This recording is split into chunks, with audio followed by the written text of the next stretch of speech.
Buenos días, mi nombre es Roque Correa, soy ingeniero agrónomo técnico de la sección Suelos de la Obispo Colombres.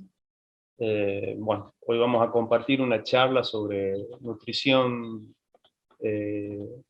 nitrogenada. Ahí estamos. La idea es refrescar conocimientos sobre la técnica que se tiene. Bueno, la primera placa que quiero compartir es un balance del nitrógeno, lo que se produce en el suelo con el nitrógeno. Como a modo introductorio podremos decir que el nitrógeno es el nutriente más determinante en cuanto al rendimiento y comportamiento del cultivo, su comportamiento productivo más que nada, y tenemos dentro de las fuentes de nitrógeno, en este breve balance que tenemos esquematizado en pantalla, tenemos como fuentes el suelo, tenemos el nitrógeno proveniente de la fertilización, la mineralización de la materia orgánica del suelo. La materia orgánica es muy importante en este sentido, deposiciones atmosféricas, situaciones no simbióticas, el contenido de nitrógeno disponible remanente de la campaña anterior. De esto la planta toma y absorbe y particiona en brotes vegetativos, en fruta, en raíces fibrosas, y por otro lado, el árbol cítrico tiene la capacidad de almacenar mucho nitrógeno en hojas, que es una fracción del cual el árbol puede disponer rápidamente, y también en tallos, en tejido leñoso. De este nitrógeno que absorbe, parte puede volver al suelo mediante la práctica de la poda y el triturado, o sea que vuelve a la materia orgánica del suelo para poder ser removilizada, y parte es exportado como cosecha, que es a donde se apunta a reponer para apuntalar la producción. Parte del nitrógeno que tenemos en el suelo también se puede perder o quedar disponible para la campaña siguiente. Y las pérdidas más grandes normalmente son pérdidas gaseosas, la volatilización por amoníaco, y lavados de nitrógeno, principalmente en forma de nitrato, por debajo de la zona de absorción radicular. Muestro esta placa para indicar que no solo el nitrógeno que nosotros aportamos como fertilización es el que usa la planta, también tenemos hasta 90 kilos de nitrógeno por hectárea que puede ser aportado por la materia orgánica del suelo. Bueno, dentro de las funciones que tenemos el nitrógeno, esto lo podemos pasar rápido, tenemos formación de aminoácidos. Esos aminoácidos se traducen en proteínas que pueden ser estructurales, funcionales y metabólicas, en el caso de las enzimas que dan todo el metabolismo de la planta, lo tenemos en ácidos nucleicos y es un componente importante de la clorofila, esto es muy importante. La forma en que la planta toma del suelo siempre es a través de la solución del suelo, siempre tiene que movilizarse a través del medio, el medio es el agua, la forma en que lo toma es como nitrato o como amonio, se mueven por flujo masal, o sea, con el agua a medida que el agua es tomada por la planta, o también por difusión, que es a través de un gradiente de concentración. En el caso del nitrato, se mueve mayormente por flujo masal. En el caso del amonio, puede ser absorbida por la fracción coloidal del suelo, quedando medianamente disponible para la planta. La planta puede, a su vez, después tomarlo a ese amonio que queda en el suelo. Bueno, como síntoma de deficiencia habíamos dicho que el nitrógeno puede ser almacenado en hojas y removilizado desde las hojas más viejas hacia las hojas más nuevas. O sea que los síntomas de deficiencia, cuando eso ocurren en las hojas más viejas dentro del mismo brote, y como dijimos, forma parte de la clorofila. El principal síntoma es la clorosis. En caso más grave puede haber defoliación, ahí vemos a la izquierda una hoja con deficiencia y una hoja bien nutrida a la derecha, en donde podemos ver la defoliación en la parte basal, en la parte más baja, o sea, la hoja más vieja, y síntomas en las hojas medianas, mientras que en la parte superior las hojas no presentan mayor síntoma, y lo comparamos con una hoja bien nutrida. Este es el caso de un árbol con una severa deficiencia de nitrógeno, en donde vemos ese mismo comportamiento en las ramas, donde hemos tenido pérdida de hoja, y en caso de esta fuerte deficiencia, ese árbol, por ejemplo, no produjo nada ese año. Bueno, pasando a lo que es la práctica de la fertilización, tenemos la dosificación. La dosis depende principalmente de tres factores: la edad del árbol. A medida que un árbol va creciendo, desde que se planta hasta que se estabiliza la producción, va incrementando las necesidades de nitrógeno. Por otro lado, tiene una capacidad productiva propia, genotipo, y además de su interacción con las condiciones edafoclimáticas. Esto hace que la capacidad de producción de un árbol no sea constante a lo largo del año, o sea que la dosis o lo que necesita nitrógeno tampoco lo es. Por otro lado, esas mismas condiciones influyen en la capacidad que tiene el suelo y el medio de brindarle nitrógeno. Entonces, con esta variabilidad se hace difícil determinar una dosis óptima de lo que la planta necesita año a año. Entonces, lo que normalmente se hace, son ensayos de larga duración, en donde se calibra una dosis que cubriría la mayor parte del tiempo, la mayor parte de los años, la necesidad de la planta. Un año puede que le demos de más, otro año puede que le demos de menos. Acá hay un ejemplo de uno de estos ensayos de larga duración que se hizo acá en Tucumán, en donde el caso de Génova es un ensayo duró 6 años, Lisboa es un ensayo de 9 años, se probaron 4 dosis, el de un testigo sin aplicar, 40 gramos planta año, 80 y 120, y se estableció que la dosis adecuada en este caso es una dosis de 80 gramos planta año, debido a que no tiene diferencias significativas con una dosis mayor. Entonces, pasando en limpio, tenemos que la dosificación en árboles jóvenes, a través de estas experiencias, se ha determinado que los aportes de 100 gramos de nitrógeno planta año son las adecuadas hasta estabilizar el crecimiento y la producción. Entonces, eso significa que a medida que va pasando, a partir del primer año de vida de la planta, a medida que va pasando el tiempo, vamos incrementando año a año 100 gramos a la dosis de nitrógeno. Estoy hablando de gramos de nitrógeno, no de fertilizante. Eso después, según la fuente nitrogenada que se use, debe ser transformado en fertilizante por planta. En el caso de los árboles adultos, ya se estabiliza esa producción, se estabiliza el crecimiento vegetativo, y las dosis ahí van de 80 a 90 gramos planta año. Si estabilizamos a los 10 años, significa que estamos entregando ya de forma constante entre 800 y 900 gramos de nitrógeno por planta. Eso estamos hablando, pasándolo a kilogramos de nitrógeno por hectárea, de unos 250 a 260 kilos de nitrógeno por hectárea. Esos 80, 90 están normalmente planteados a un marco de plantación de 8 por 4. En el caso de tener otros marcos, 8 por 5, marcos menores, lo que se debe hacer es dividir la cantidad de kilos por hectárea de nitrógeno que se emplea, de la dosis que uno estaría usando, en la cantidad de plantas que tengo por hectárea. El uso de una mayor, 80 o 90, va a depender de las condiciones propias que tengamos en el predio, presencia de de suelos muy fáciles de lavar, donde podamos tener más pérdida, entonces necesitemos agregar más cantidad de nitrógeno. En el caso de los portainjertos semianalizantes, se realizaron experiencias en el medio que determinaron que un aporte de 50 gramos de nitrógeno planta años, aproximadamente 275 kilos de nitrógeno por hectárea, serían los adecuados. Esto es un ensayo que se realizó sobre Flying Dragon, en donde se vio que no había diferencias significativas entre usar 50, 75 o 100 gramos de nitrógeno planta años versus 25, que dio menor rendimiento. Entonces se concluye en una dosis de 50 gramos planta año. Y bueno, en el caso del fertirriego, ahí lo que estamos haciendo es aportar el nitrógeno u otro fertilizante a través del agua de riego. De esa manera estamos aportando el nutriente y el vehículo por el cual la planta lo tomaría o mediante el cual el nutriente se transformaría en el suelo para poder estar en una forma disponible. Todo eso se traduce en que tenemos un aumento en la eficiencia del uso del nitrógeno. La eficiencia del uso del nitrógeno es la cantidad o la producción que obtenemos por unidad de nitrógeno. Eso nos permite tener saltos en la producción, tener mayor producción. Y si vemos un ensayo que se realizó en el departamento Alberdi, tenemos en las 3 barras de la izquierda secano por 3 condiciones de secano, perdón, por 3 dosificaciones, 70, 90 y 110 gramos planta años. En el medio tenemos goteo y a la derecha tenemos microaspersión.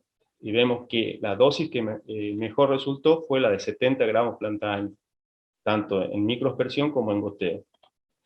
Eso nos permite inferir que podemos hacer una reducción de un cierto porcentaje de la dosis que normalmente entregamos de nitrógeno en condiciones de secano, sin resentir e inclusive aumentar la producción.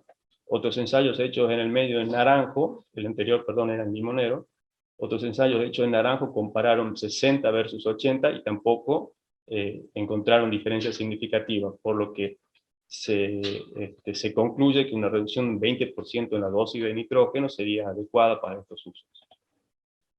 Y bueno, todas las dosis que seleccionemos, o que estemos usando, tienen que ser estudiadas y refrendadas se recomienda cada 3-4 años, mediante estudio del estado nutricional de las plantas. Tenemos que ver de qué manera estos tratamientos, estos aportes que estamos haciendo se equilibran en la planta, y mediante análisis foliares podemos comparar los contenidos que estemos sacando dentro de nuestra plantación con contenidos patrones que fueron estudiados para la obtención de máximo rendimiento. O sea, los contenidos patrones que se sabe que son en los que las plantas funcionan y poseen y expresan el mayor rendimiento. Entonces, te podemos comparar lo que tenemos, si es que estamos excedidos en la cantidad o nos falta para llegar a esa cantidad, y de esa manera poder equilibrar, aumentar o disminuir nuestras dosis para alcanzar esos patrones. Bueno, dentro de lo que es más la práctica nitrogenada, tenemos momentos de aplicaciones. El momento adecuado para aplicarlo es el de la máxima demanda. Tenemos que la máxima demanda es en la floración, la brotación, el cuaje de frutos. Eso es de agosto aproximadamente hasta octubre. Tenemos que el fraccionamiento de la dosis en árboles jóvenes, por tener poca biomasa y poca floración radicular, la dosis que nosotros estemos planteando conviene repartirla por lo menos en 4 veces, 3 a 4 veces, desde junio a noviembre. También se recomienda que cierta parte de esa dosis se aplique en febrero para darle soporte a las brotaciones que tenemos en verano. En caso de árboles adultos, lo que se ha estudiado en nuestro medio, e inclusive estudios que estamos llevando a cabo en la actualidad también nos indican esto, no habría diferencias entre dividir la aplicación y hacer una sola aplicación en junio-julio, una aplicación invernal. Esto se sustenta en la capacidad que tiene la planta de acumular nitrógeno en su estructura, y además de quedar ese nitrógeno disponible, absorbido en el suelo.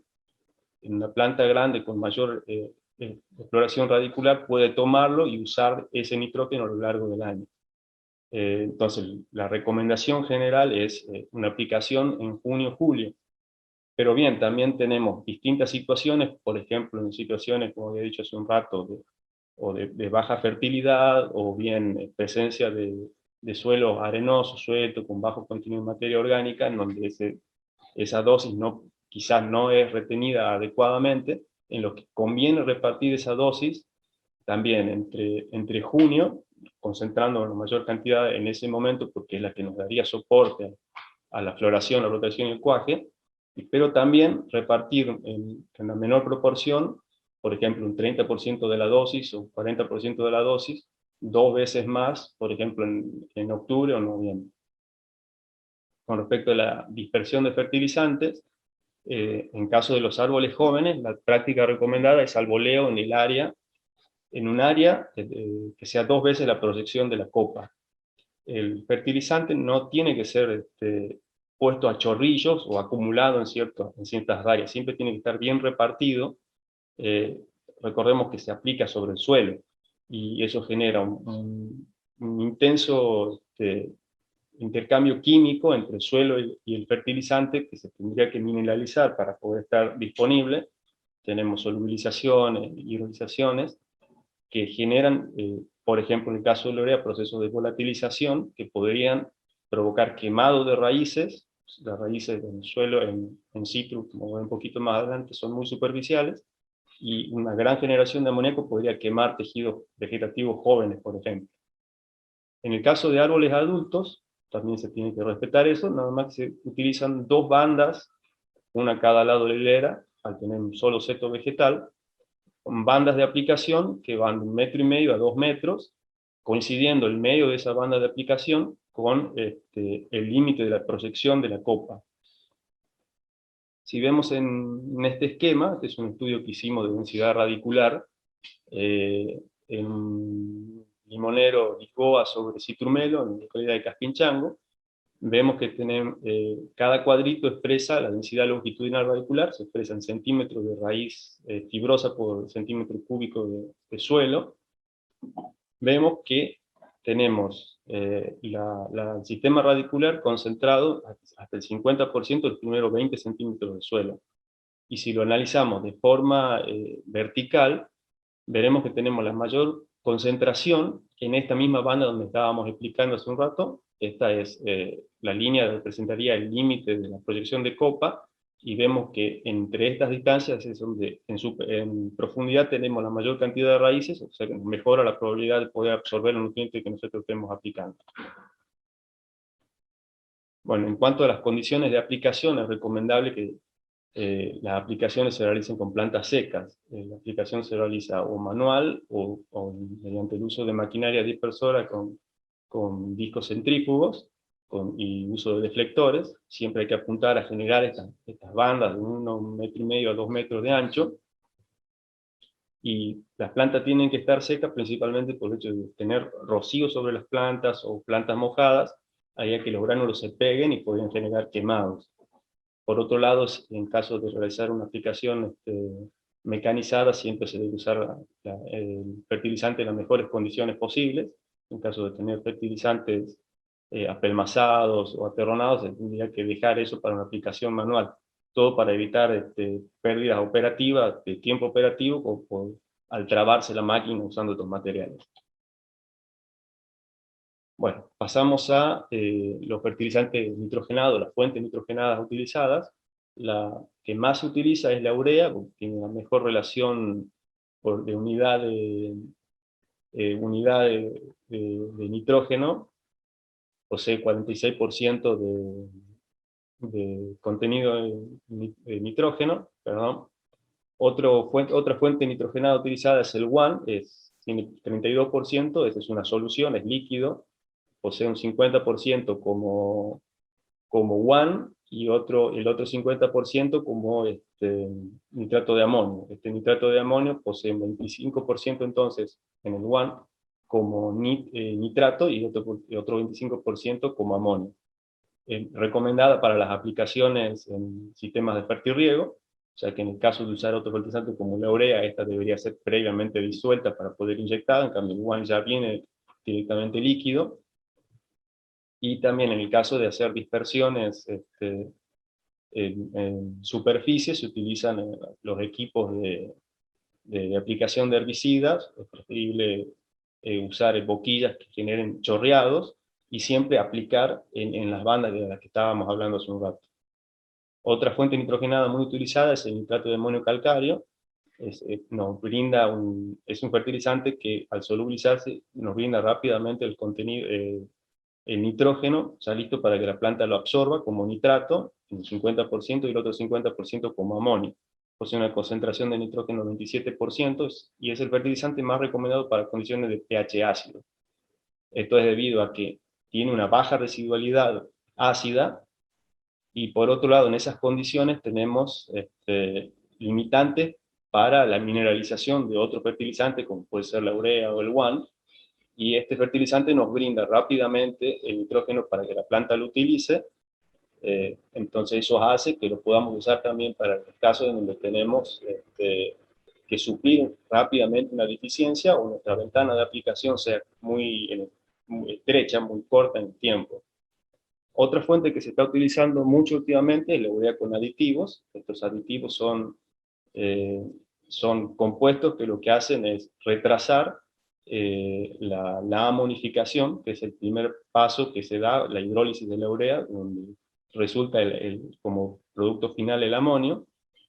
Estos aditivos lo que hacen es bloquear las enzimas de la microflora del suelo que realizan este proceso. Al retrasar esto, lo que hacemos es evitar las pérdidas por volatilización que son estimuladas por el entorno causado por esta reacción química en el suelo. Eso nos permite y nos da tiempo a que la planta lo pueda tomar a ese amonio resultante, o bien sean absorbidos en el suelo. Bueno, a continuación muestro unas experiencias que tenemos. En este caso es un ensayo que hicimos con fuentes nitrogenadas a una dosis de 300 kilos de nitrógeno por hectárea. Aquí estoy mostrando las pérdidas de volatilización que poseen la urea, el WAN y el nitrato de amonio calcáreo, que fueron las fuentes que estuvimos probando. Esto es a lo largo de 3 campañas. Tenemos que la urea, por lo general, posee unas pérdidas, si bien varían según las condiciones y temperatura y humedad, de aproximadamente un 30 al 35%, mientras que el WAN posee unas pérdidas proporcionales a la mitad de la del urea, y el nitrato de amonio calcáreo posee unas pérdidas muy bajas, cercanas al 1,5%, que no se diferencian en términos absolutos con las emisiones de amoníaco que posee el suelo sin ser fertilizado. Ahora bien, esto nos indicaría que tenemos más nitrógeno que puede ser aprovechado por la planta en el caso del nitrato de amonio calcáreo. Sin embargo, al estudiar los rendimientos, vemos que no hay diferencias significativas en el caso del uso de la urea, el nitrato de amonio calcáreo y el WAM. Esto nos da para entender que existen diferencias en cuanto al aprovechamiento por parte de la planta y la fisiología que posee al absorber el nitrógeno como forma nítrica o como forma amónica. Esta es una experiencia que se hizo en Brasil, en naranja, en donde se usó la urea y el nitrato de amonio, no el nitrato de amonio calcáreo, este es el nitrato de amonio solamente, no posee el agregado de calcio y tiene una volatilización que corresponde al 50% de la urea. En este caso se probó 4 dosis de fertilización con estas dos fuentes, y esquemáticamente podemos ver la producción y las curvas de rendimiento que se generaron en estas 4 fuentes, y vemos que tampoco hubo diferencias en el caso del uso de urea o el nitrato de amonio para ninguna de las dosis empleadas. Esa experiencia se está replicando en esta provincia con Limonero, y tenemos un comportamiento similar en el caso de la urea y el nitrato de amonio calcáreo. Acá estoy mostrando los resultados. Estos son resultados parciales de un ensayo que se encuentra en progreso. Estamos teniendo unos resultados similares. Las dosis de la izquierda serían correspondientes a 60 gramos planta año, 80 al centro y 100 en el caso de la derecha. Y tampoco se diferencia significativamente en el comportamiento productivo de la urea y el nitrato de amonio calcáreo. O sea que la práctica recomendada es no bajar dosis por considerar que las pérdidas las menores pérdidas por volatilización me compensarían en cierta forma al tener más nitrógeno disponible, porque la práctica no está diciendo todo lo contrario, sino que hay que respetar siempre los contenidos los aportes en forma de nitrógeno por hectárea. Bueno, y al último muestro esta experiencia que estamos haciendo con las ureas aditivadas, la urea con el agregado de estas teamidas que bloquean el accionar de las ureasas y nos disminuyen las pérdidas por volatilización. Aquí estamos mostrando, en este ensayo probamos solamente las pérdidas por volatilización de la urea y la urea más estos inhibidores en dos modalidades de aplicación, una aplicación única en julio y otra dividida un 50% en junio, un 25% en octubre y un 25% en diciembre. Vemos que en el caso de la urea, esa modalidad de dividir la dosis, que en teoría nos estaría diciendo que al poner menos dosis tendríamos menos pérdidas por volatilización, no tuvo efecto para el caso de la fuente de urea, no hubo diferencias significativas en la sumatoria de las pérdidas totales, tanto en aplicado una sola vez como en las divididas, y están en el orden del 26 al 23% de pérdida de nitrógeno. En el caso de las ureas aditivadas, una sola dosis aplicada en junio, una sola aplicación, perdón, sí se diferenció significativamente de las dos modalidades usadas en urea, y el que mejor comportamiento tuvo fue la modalidad de dividir la dosis, en el caso de la urea con inhibidor, en donde se dividió la dosis en estas tres partes, y se obtuvo diferencias significativas con respecto inclusive a la urea aplicada en una sola dosis, en una sola vez, perdón. Este fertilizante está siendo objeto de estudio por parte de nuestra sección, esperamos contar con resultados más adelante. Bueno, como último quería redondear conceptos. Normalmente se define la fertilidad edáfica como la aptitud para entregar nutrientes, se la suele dividir en fertilidad química, física y biológica. Estos tres conceptos están estrechamente relacionados, ya que una fertilidad física, que por ejemplo se refiere al contenido o la capacidad de proporcionar agua, aire, está relacionada con la química, está relacionada con la biología. La biología es la que nos permite mineralizar, por ejemplo, los nutrientes o los mismos aportes de fertilizante que nosotros hacemos, por lo cual no se puede diferenciar una cosa de la otra.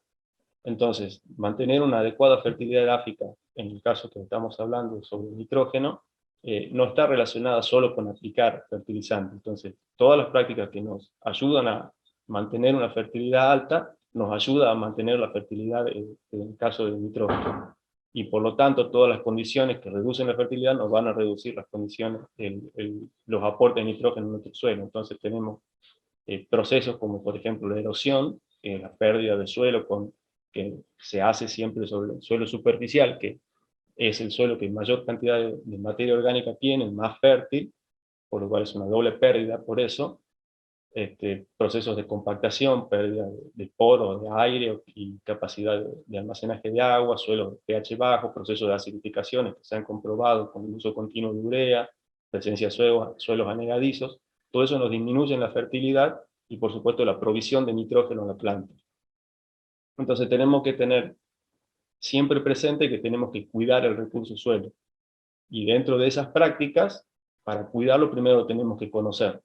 Entonces es importante tener una caracterización correcta del suelo de nuestros lotes. Para eso necesitamos estudio edáfico, separar en partes homogéneas, muestrear y analizar.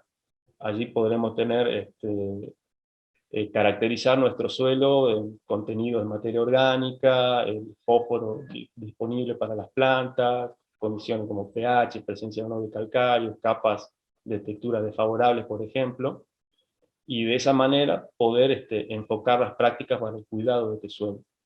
Estas prácticas son control de erosión, sistematización, control de tránsito para evitar compactaciones, es evitar el tránsito de maquinaria pesada en condiciones de alta humedad del suelo, encalado en los casos de suelos ácidos, y por qué no, el aporte de materia orgánica en sectores en donde hayamos podido individualizar que tenemos pérdidas por erosión de horizontes orgánicos, por ejemplo.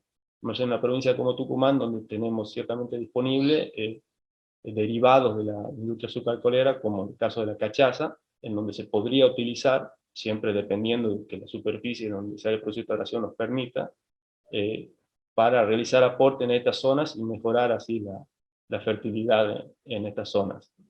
Bueno, esto sería más o menos lo que tenía preparado. Muchísimas gracias.